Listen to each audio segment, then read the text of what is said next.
There was a time when, if you needed a pair of glasses, you would make your way down to the local general store, where you would have your pick of at most a couple of different styles of glasses, if you were lucky. Fast forward to today, where the diversity of options to choose from is inexhaustible. This is now true for almost everything consumable.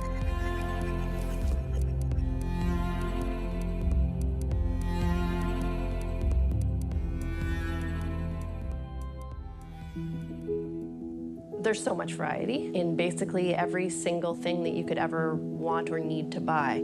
I'm surprised, but then I'm not. You walk into any Foot Locker, any Champs, any House of Hoops, it's a wall of sneakers. It is endless because people will buy it. I saw one recently where, so Michael Jordan's playing career is finite. There's a number of sneakers he wore. There's a picture of him wearing a leather jacket with studs and a blue t-shirt underneath. The sample is black leather with studs and a blue liner. And I'm like, yo, you took a random outfit Michael Jordan was wearing that day and you made it into a shoe. I went and bought glasses last year. I went home and my wife saw them and she kind of laughed at them. She's like, oh, why'd you pick those? And the truth is now, I don't know why I picked those. These ones I've been on the fence about for like a year. Nike's re-releasing shoes with the Nike Air. So some have the Jumpman, and then they re-release them with the Nike Air, and I'm like, that's another re-release. My toilet broke middle of last year. We tried to fix it 3 times ourselves and even got a plumber to come in and replace all the insides. It did not work. So we finally decided to buy a new one. Even after we narrowed down our list by deciding our price range, it still seemed like there were hundreds to choose from. One identical to the other with a slightly different shape, many made by the same company. We finally bought a toilet in a state of frustration. We were at a store and just picked one. This is when I started thinking about variety. In the West, we are familiar with the notion of a cheap rip-off product that originates in Eastern countries. However, back before the Industrial Revolution, it was the other way around. Products and goods from the East were considered luxurious and hard to come by. These products were reserved for the upper classes and often a way of showing off wealth and status.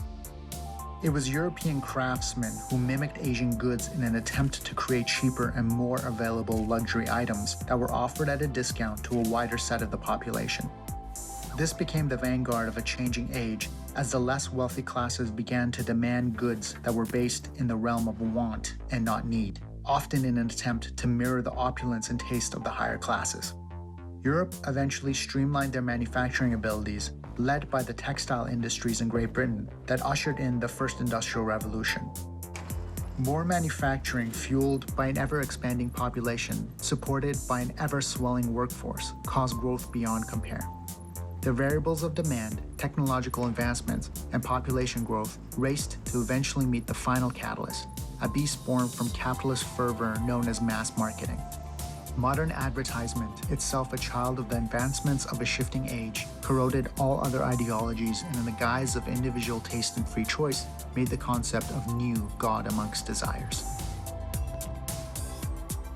How variety affects the complexity of decision. We're all different, we're all individuals. We want to not only have things or experience things that are germane to who we think we really are, but we also want to live in a social world where we can show that we're an individual in some way, that we can show that we are part of a society, part of a group, part of a cultural, enclave, but on top of that, that we're different and within that there are individuals.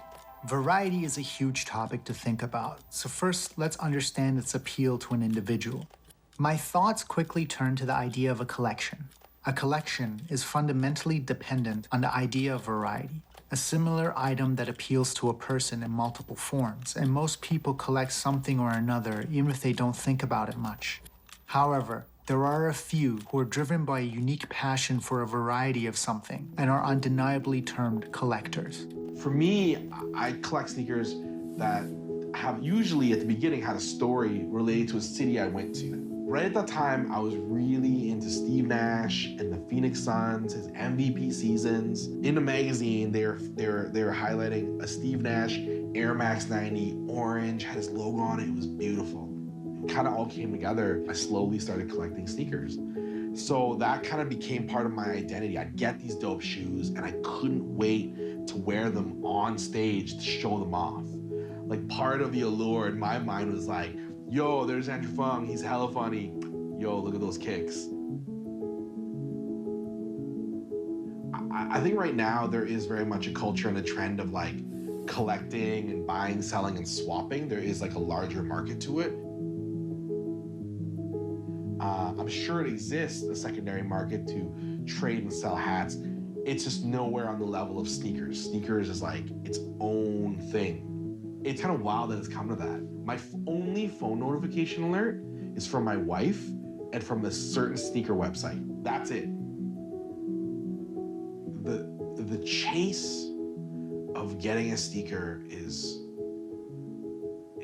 unreal. Looking on forums, you're keeping an eye out. As the shoe gets older, it pops up less and less. So these are custom Air Force Ones that someone painted for me as a gift.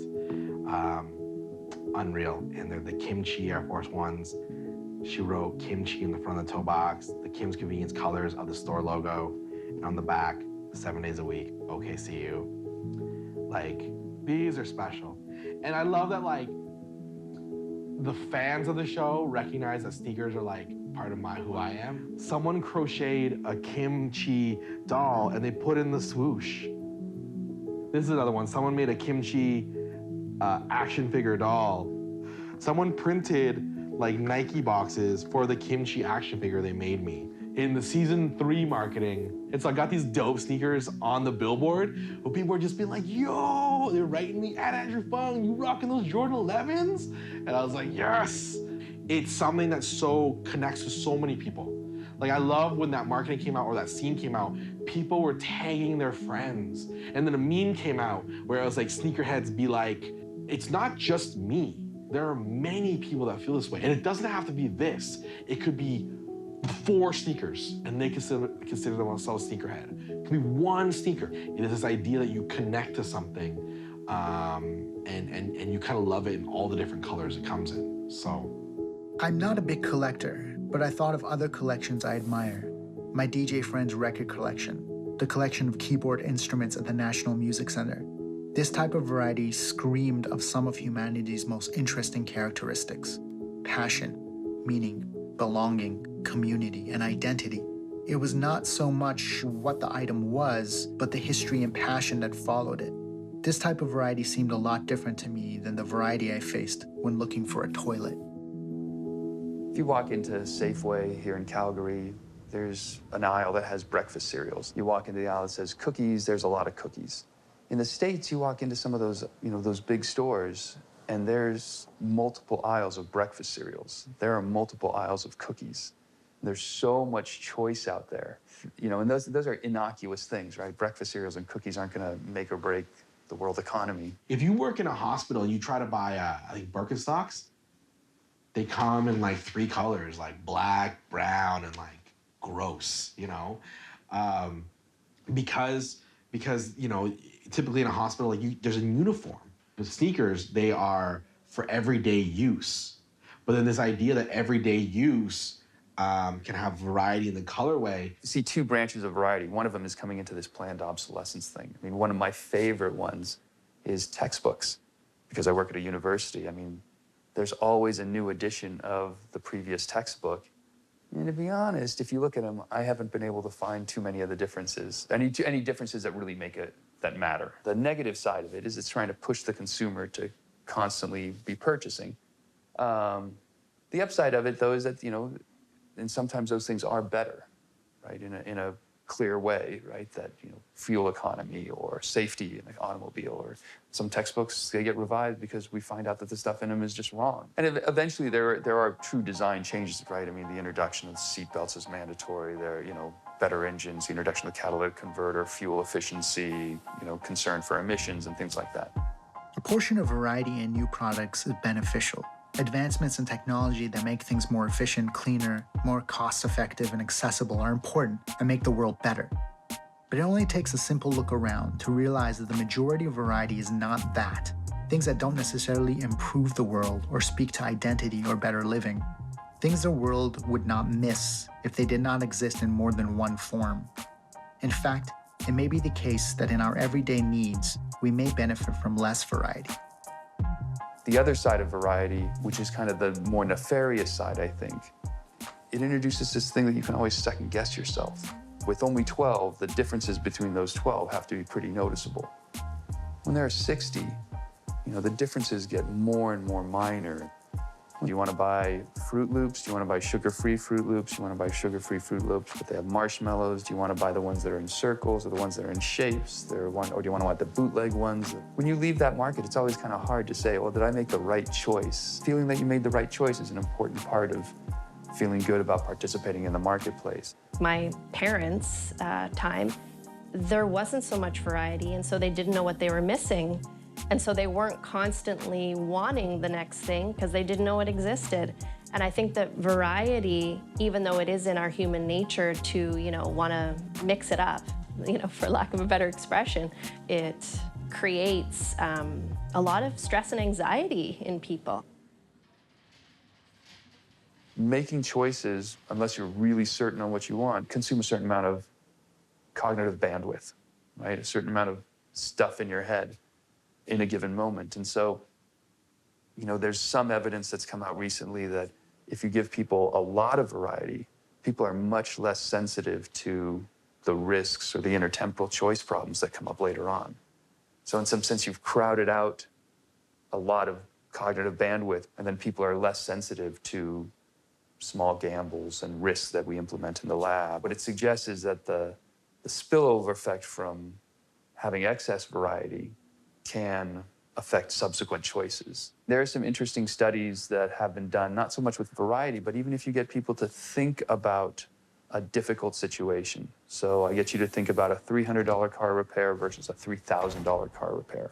That visualizing or thinking about it, or whatever we want to call it, has an effect on how people answer very straightforward and traditionally used IQ measures.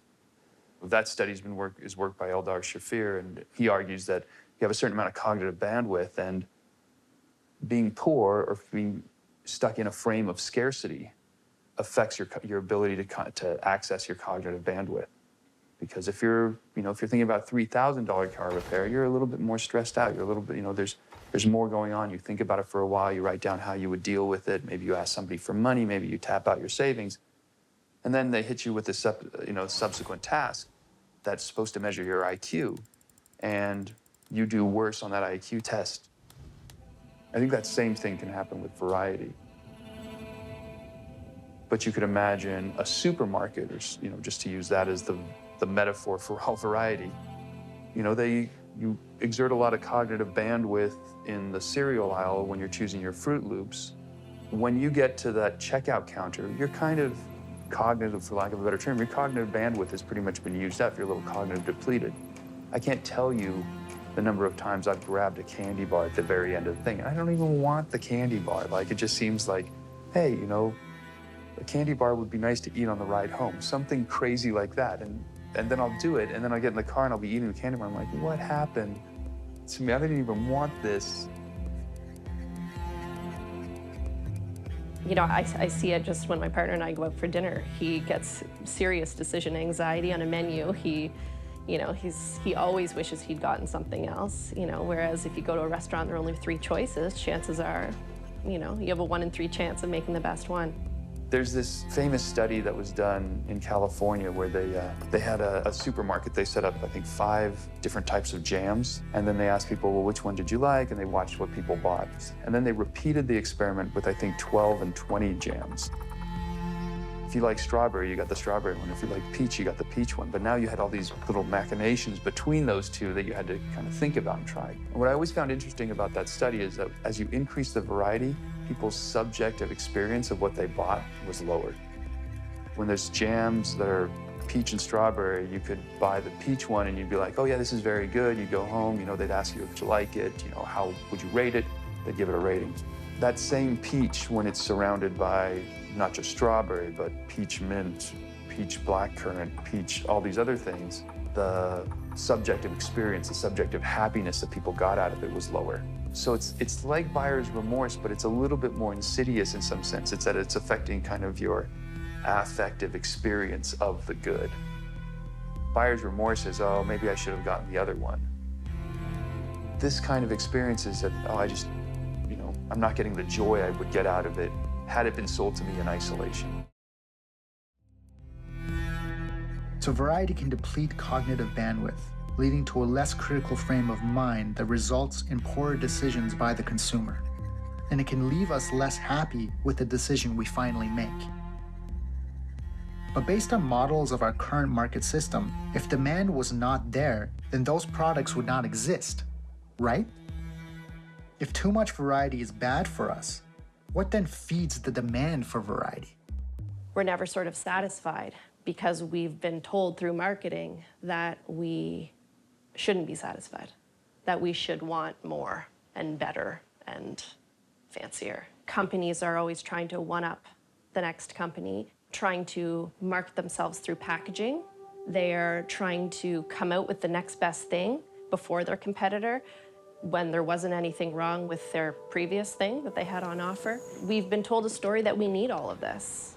We need that next new thing. We need that better option. We need that greener grass on the other side. We're consumed with consuming.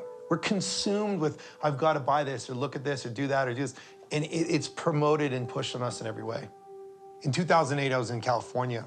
I went to one of the most major skateboard shoe companies at that time.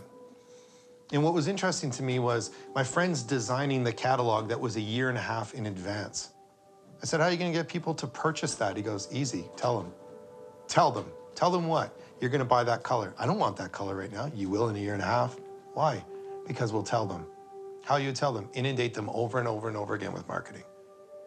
I think it's one of those challenges that you can point out to people, but then they still, in the moment, our minds don't think all the time in terms of kind of this rational cognitive process. There's some psychological underpinnings to retail therapy. We've been told that we should place priority on things like, is it the newest? Is it the shiniest? Is it the best? Not things like, does it work well? Does it meet your needs? Will it last a long time? And I think past generations, that was more it. Like, is this well made? Is this gonna last? And now it's just take whatever is the latest thing and wait for the next latest thing that'll come out. And as you say, that time frame is just shortened.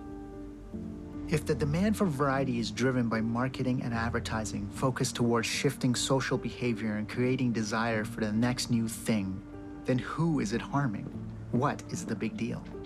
And why does it feel weird to me? Our planet is in crisis at this point.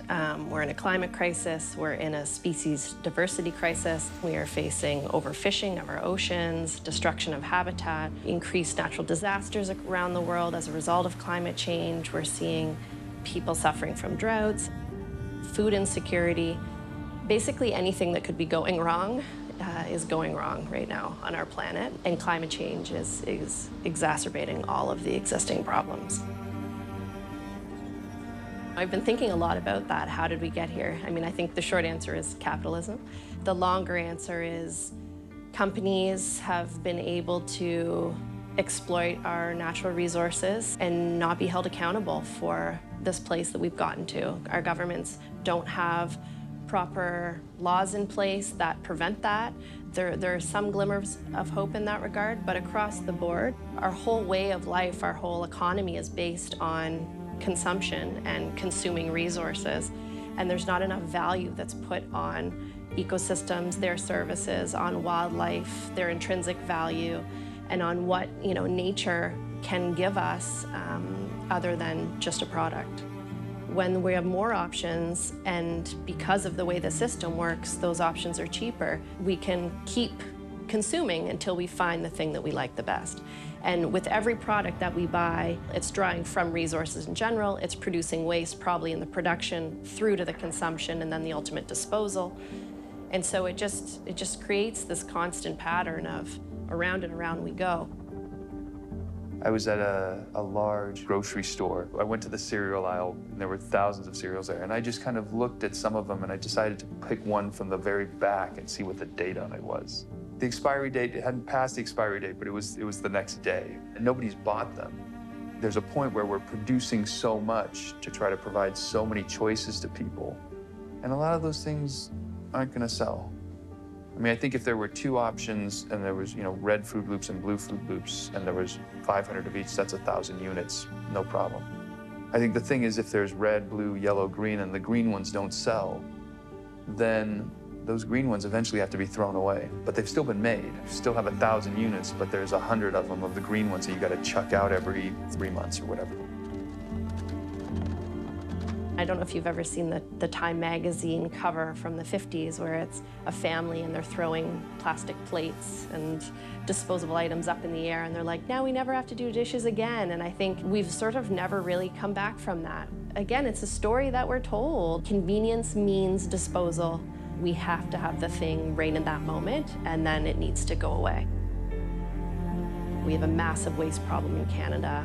Less than 9% of plastic waste that we produce is actually recycled in Canada. We produce over 3 million tons of plastic waste a year, and almost half of that is from throwaway plastics, packaging, and single-use items. That garbage truck worth of plastic enters our oceans every single minute of every single day. And until we stop the flow into the oceans, I mean, there's nowhere for it to go once it gets there. It just piles up. By that account, 22 garbage trucks filled with plastic have entered the ocean since you started watching this. So besides mental fatigue and buyer remorse, the main issue with so much variety is the eventual so much waste. I wasn't too sure where this film would go, and truthfully, the things I learned just confirmed the feelings I had. Unsurprisingly, looking at variety had directly led to one of the biggest issues of our time. However, there seems to be an active cultural pushback to ideas of consumer waste, evident by things like the tiny house movement and Netflix shows like Broken. I guess what you're watching now falls into that category. Now I feel I need to find a way to lessen my own contribution to the problem.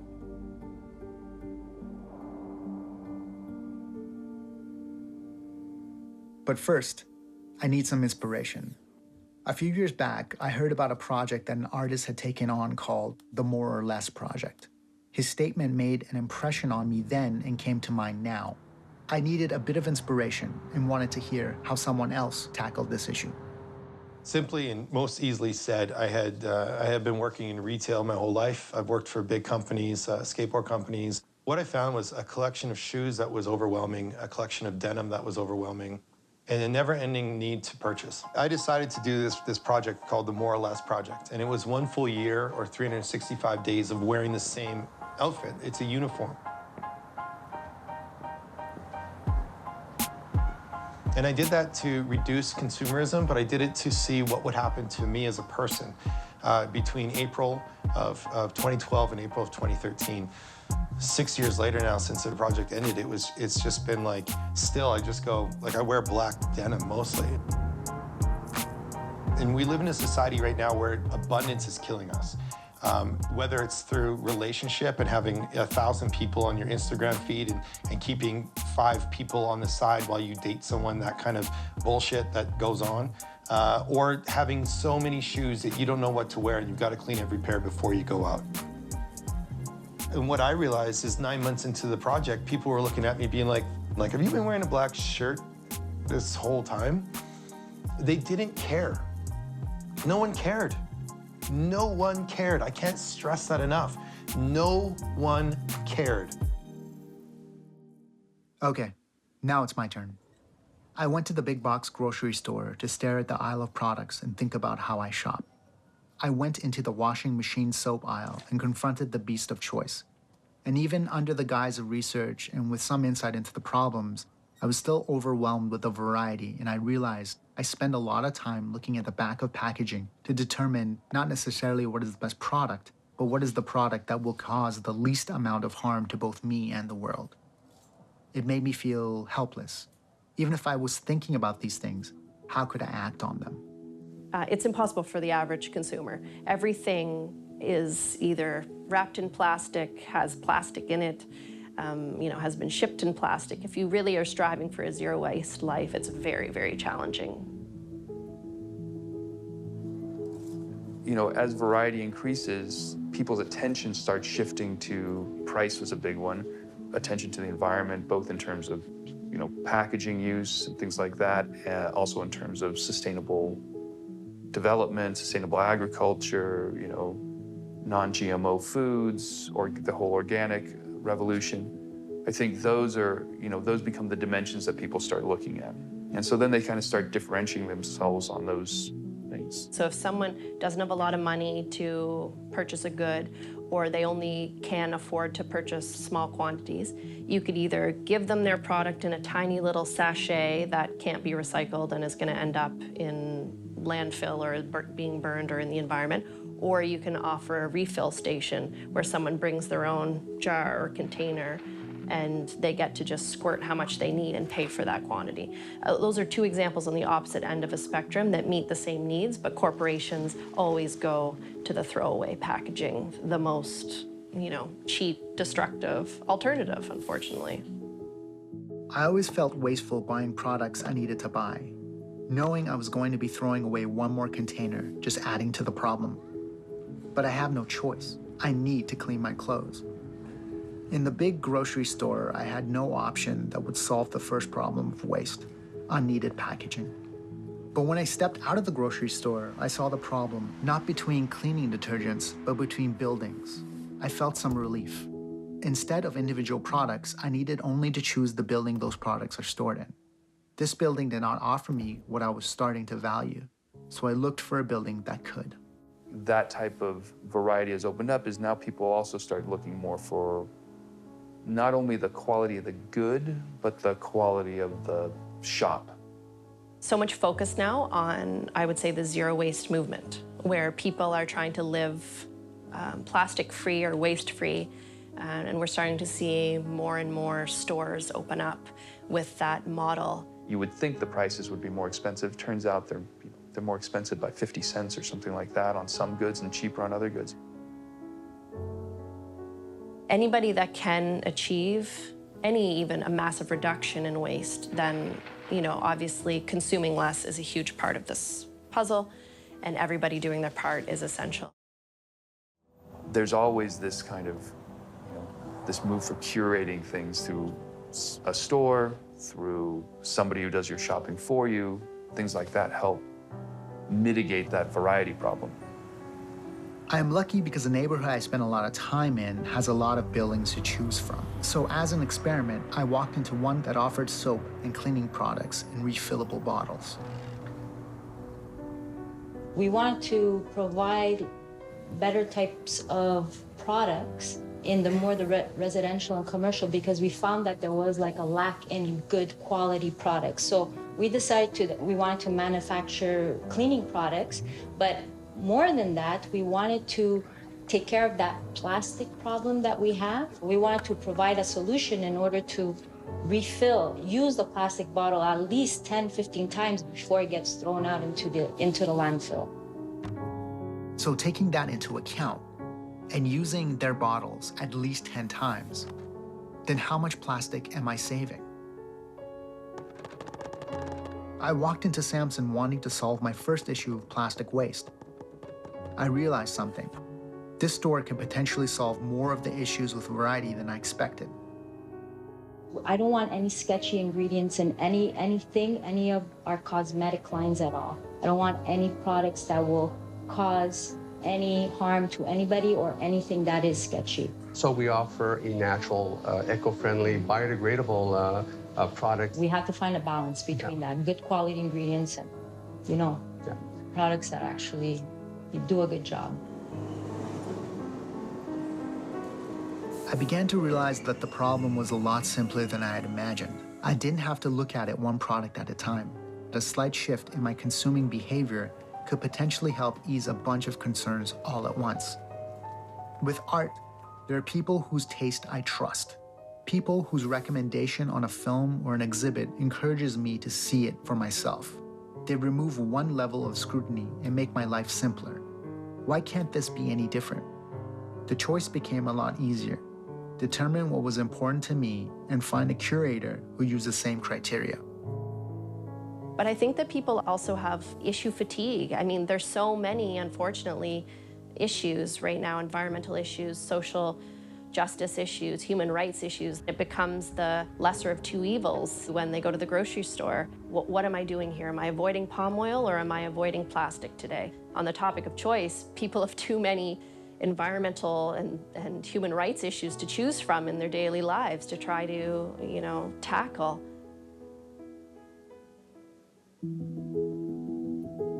Before Megavrak, we used to be traditional grocery store. I noticed that we made a lot of waste.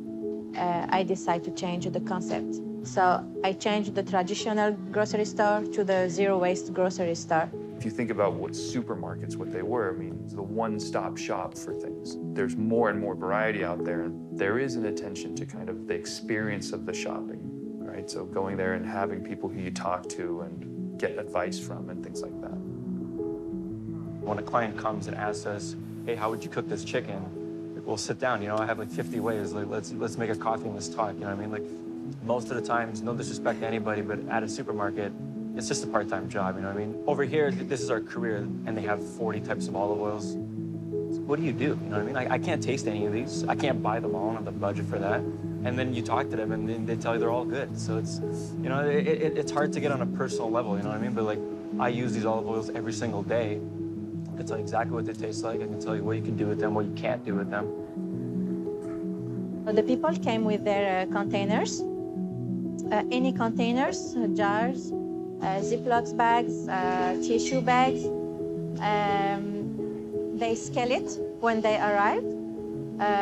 They put the weight of the container on it. After that, they put the product inside, the quantity that they need. They pay after. The concept is not just to reduce the plastics waste, but also the food waste, because they take only what they need. It's no surprise that grocery stores are throwing out a ton of vegetables and a ton of meat and stuff. That's something that we're proud of over here is, since we've been open, I think I might have thrown out like, 3-4 vegetables that was just due to negligence that we haven't noticed or something. But like everything we transform, our zero waste platform is what we're really trying to do, and that's the huge difference, I think, between a supermarket and us. So now, dealing with the day-to-day products seemed a lot more manageable than before. I had a strategy. 1, find places that focus on zero or less waste. 2, look for curators who can minimize the overwhelming variety by choosing the best products for me with quality and price as a factor. It turns out that both these things can often be found in the same store. So I began to implement my simple strategy, and I quickly noticed a significant change. At least I was starting to, until it all came to a stop. And by that, I mean the world. In early 2020, the world was hit with a pandemic that dethroned the issue of plastic waste many notches down the list. Just as I was starting to see the result of my actions, it got a lot harder to avoid plastic again. And again, I felt helpless. The limitless supply of many of the day-to-day things began to dry up, so I consumed what was available without too much scrutiny. However, a few weeks into the world's quarantine, I realized that the small changes I had already implemented had unexpected results. For example, my attempt to lessen the waste related to my family's consumption of clean water, whether in bottles and/or in replacement plastic filters, had provided us with years of fresh drinking water. 6 years before replacement filters, to be exact. Also, our attempt to lessen our use of paper products had led us to a hygiene toilet solution that has now lessened our stress and fear of running out of toilet paper, which was one of the first product shortages related to the post-COVID life. Other smaller implementations meant to lessen waste also lessened cognitive stress as we no longer needed to think about replenishing them. This minimized the time we spent in potentially contaminated spaces. These realizations gave me the encouragement to continue my attempt to understand variety and waste, which led me to thinking about non-day-to-day products. Bigger ticket items that related more to identity, self, and desire. I remembered Andrew's shoe collection again, and I tried to figure out why this consumption did not bother me as much. The collection to me is like, in a way, it's like my art. I have to remind myself, I buy shoes to wear them, not to just hoard them. So whenever I buy a shoe, like I have to remember, Andrew, you're gonna wear this shoe. I love shoes. That won't stop. But what can stop and what can change is I can become more mindful of the shoes I buy, the shoes I wear, and how I display and how I connect to my collection. The truth is, I don't think I've thrown out a pair of shoes like 20 years. Like I have a few pair of dad shoes I use to like mow the lawn in and to like do yard work. Yo, man, I take good care of those things. Like after I do some yard work, I'll like clean them off, deodorize them, put them back to wear them. Like I feel that like if you take care of your shoes, you wear them, then they will last a very long time. I love when old people talk about suits they've had for like 50 years because a well put together item can last a lifetime. But I wore these when I auditioned for Kim's Convenience. So like these shoes are like real special to me because I wore them for this life-changing moment. You can't remember how you get shoes. That's it. That's it for me. If I can't remember how I got it, I'm like, no, I'm done. Too many. All the ideas we've discussed in regards to variety and overconsuming can be managed in a notion as simple as mindful consuming. Just remember, we don't have to become fanatical about certain things, but little changes by every single person is going to make a big difference at the end. You know, as economists, we think about opportunity costs. What could you have done? You know, so I'm going to buy the bootleg Fruit Loops. What could I have done with that $1.99 or whatever it was? But you have to think bigger than that, because really the opportunity cost of that, well, what's the cost of my time I spent looking at these things? It affects the way we experience the good. And in the end, well, you're buying goods to experience them in some way, for the utility of them. Nothing said in my investigation surprised me at all. Before all this, I kept telling myself that my life is too busy to make the changes required to curb the waste I support. What I could not have known is how easy it was to get into the healthier habit. And more than that, how liberating it would feel. What also helped was the thought of the world I was leaving behind for my child. I have a long way to go in terms of my personal consumption, but now I felt a little more in control. I think all choices, when we simplify something, it changes our focus. So the clothing aspect was interesting because I was like, I don't need this stuff. This stuff doesn't make me. I feel much better because I do something for the planet, for the environment. It's a sum of success of me and for my conscience. If you can simplify some of the context, like what you wear, it seems so small, but then you're like, I don't need to focus on my wardrobe. I can focus on what is actually at hand. Taking what I've committed to and making the most of it. Right? You don't want to go to the Gap and everything is a green jumpsuit, you know? You want there to be things that you can tailor to yourself, that you can appeal to your own preferences, the things that you like that may not be what other people like. So you want some variety out there. I think the question becomes when the variety becomes almost a challenge for people to process. I actually think that people are increasingly in a panic around the plastic pollution issue. The level of public awareness, just boom. People going from 0 to 100 has been really astonishing, actually. Definitely, I think the biggest way that people can be making an impact right now is just by expressing their frustration. When you're leaving the store, go talk to the customer service desk. Ask to speak to the manager if you're feeling brave that day. Say that you want your products not in plastic packaging. Make an appointment to meet with your local government representative. If that's too much of a step, make a phone call, send an email. Basically use your voice to express that you want a different system, that you want a system that isn't disposal-centric, that doesn't produce so much waste. This can't happen without people, without our clients. And then the three magic R words, it's reduce, reuse, and recycle. And refill. Having fewer things that last and that meet our cost needs, our health needs, I think that's really the way that we need to go back to. You know, I'm not saying that you have to just totally obliterate plastics from your life. It's not about that. It's about making those small, tiny changes. And we're a lot of people, you know, and that will make a difference eventually.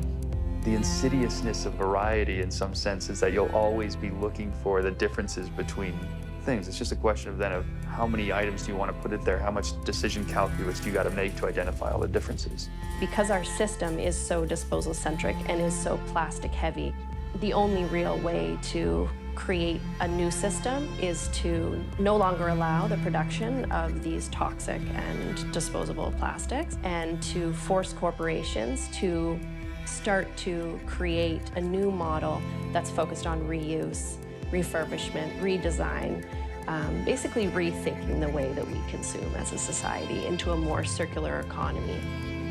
If we don't act now, the damage is going to be so far gone that it's going to be difficult to really imagine what a brighter future might look like. I'm not sure if what I've learned could have helped me in replacing my toilet, but I am now consuming and throwing away less plastic, and I'm also spending less time looking at the back of product labels. I've spent a little time finding curated shops and have won back a lot more time and less stress in the long term. I am now more proud of the things I've had for years than the things that are new.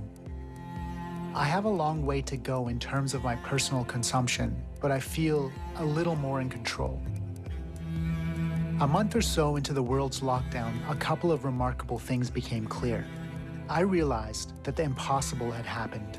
The world had, almost unanimously, in an act of self-preservation, broke its own system and decided to take a huge economic blow for the sake of the common good.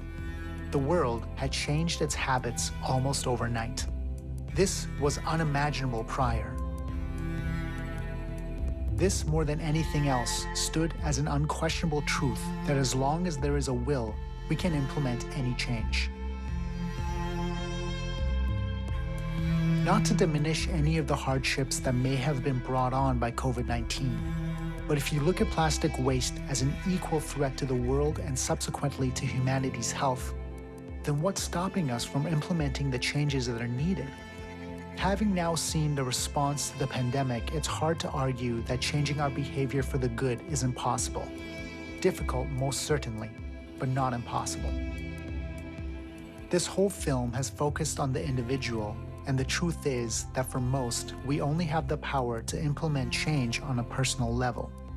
But maybe that will stimulate change where it counts, with businesses and governments, whose sum consists of individuals who can champion change.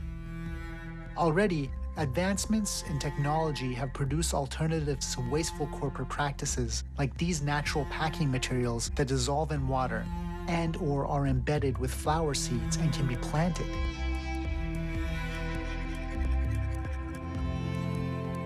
Change in individual behavior, if reaching a critical mass, can possibly shift policies that will force businesses to innovate for the good of everyone.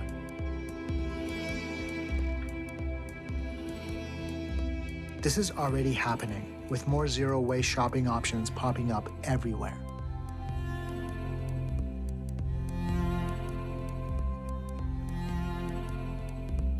And due to hard-fought advocacy work and public outcry, policymakers are finally starting to take some action.